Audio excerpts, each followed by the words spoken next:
Tapat ang Diyos sa kanyang pangako sa kabila ng pagiging hindi natin tapat sa Kanya. Ang pangako niya ay tutubusin niya tayo ng kanyang pag-ibig.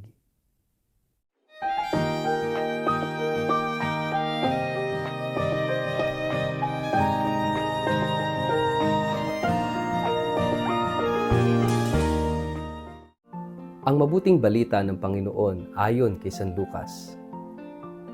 Dumating ang oras ng panganganak ni Elizabeth at nagsilang siya ng isang sanggol na lalaki. Nang mabalitaan ng kanyang mga kapitbahay at mga kamag-anak na siya'y labis na pinagpala ng Panginoon, nakigalak sila sa kanya.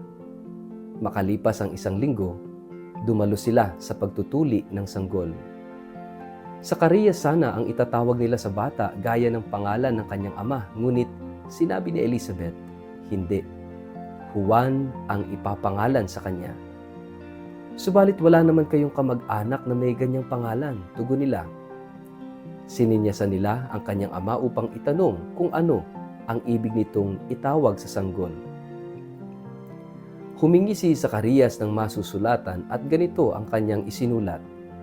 Juan ang pangalan niya. Namangha ang lahat. Noon din ay nakapagsalita si Sakarias at siya'y nagpuri sa Diyos. Natakot ang lahat ng taga roon at naging usap-usapan sa buong bulubundukin ng Judea ang mga bagay na iyon. Pinag-isipan ito ng mga nakabalita.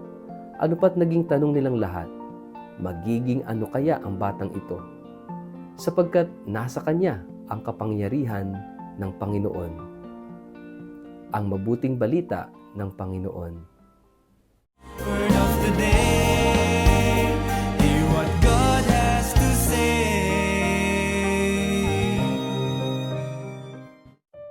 Mapagpalang araw po sa inyong lahat. Kumusta po kayo? Ang ating pong word of the day ay fidelity. Maraming salamat po sa lahat ng mga followers na sumusuporta, tumutulong sa ating programang ito. At ganoon din sa mga talagang sinasadya na magpunta rito sa Shrine of the Holy Face of Jesus. Hindi lang para magsimba o para magdasal, kundi para din bisitahin ako.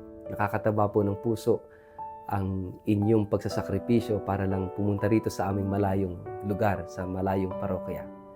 Pagpalain po kayo ng puong may kapal.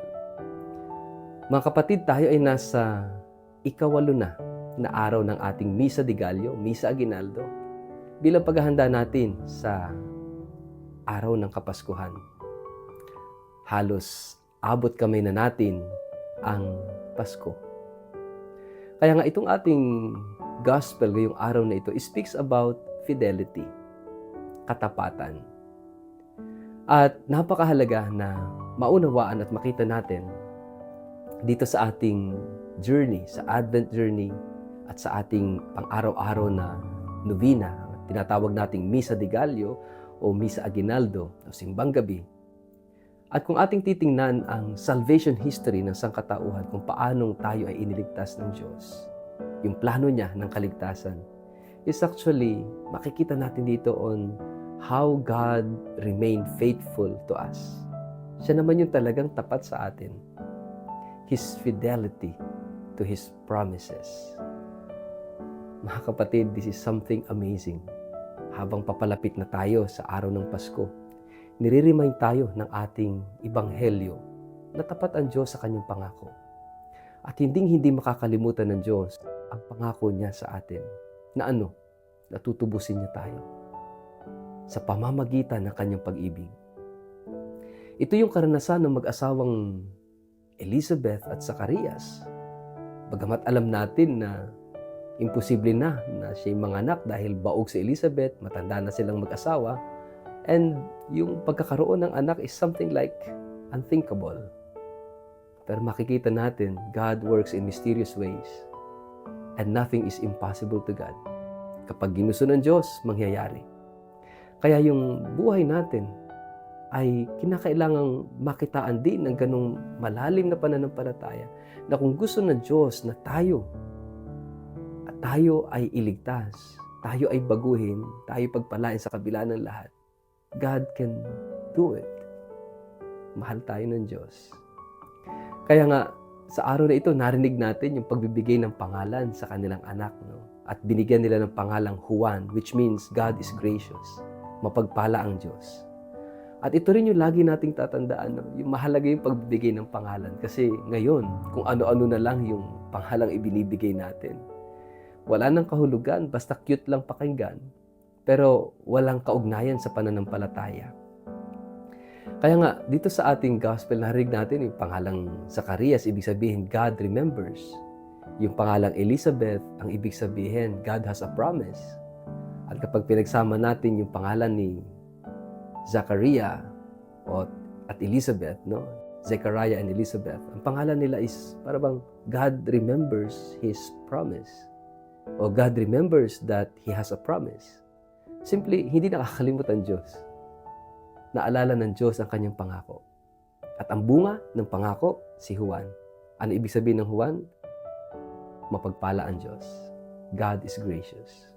Pagpapalain tayo ng Diyos. Kaya kung tayo ay tatalima at tutupad sa kalooban ng Diyos, we will be blessed, and that is the meaning of blessing.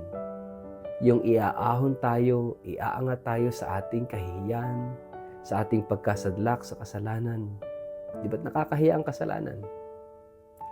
Pero may pangako ang Diyos. Ililigtas niya tayo.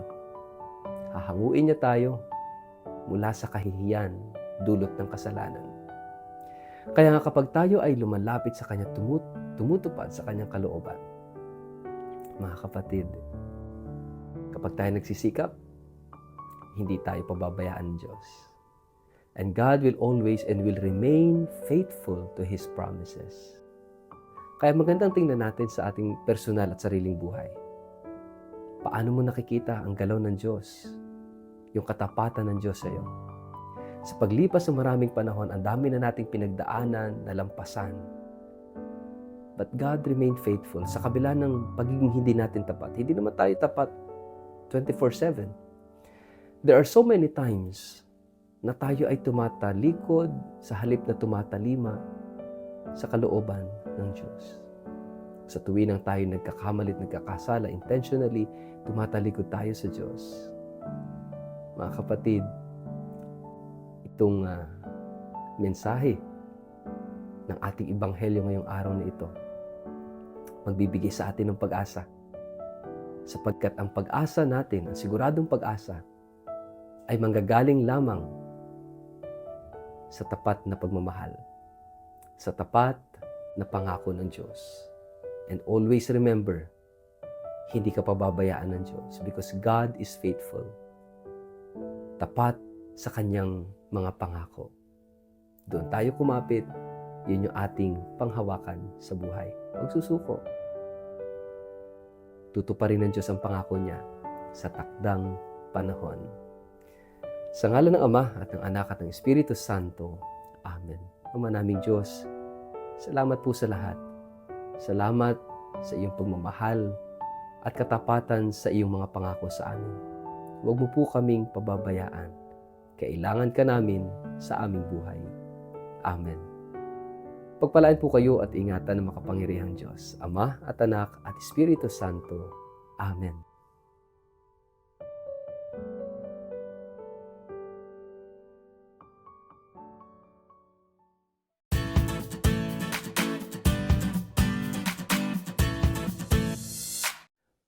Mag-like, follow at subscribe sa Word of the Day para sa inyong pang-araw-araw na inspirasyon.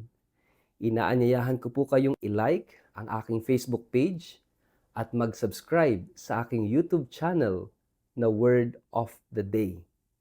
Samahan ninyo ako sa araw-araw na pagninilay ng Ebanghelyo upang mapalalim ang ating pananampalataya at magkaroon ng gabay sa bawat hakbang ng ating buhay, araw-araw. Kaya po, huwag kalimutang mag-follow at mag-subscribe upang manatiling updated sa ating pang-araw-araw na pagninilay. Maraming salamat po at naway patuloy tayong pagpalain ng Diyos.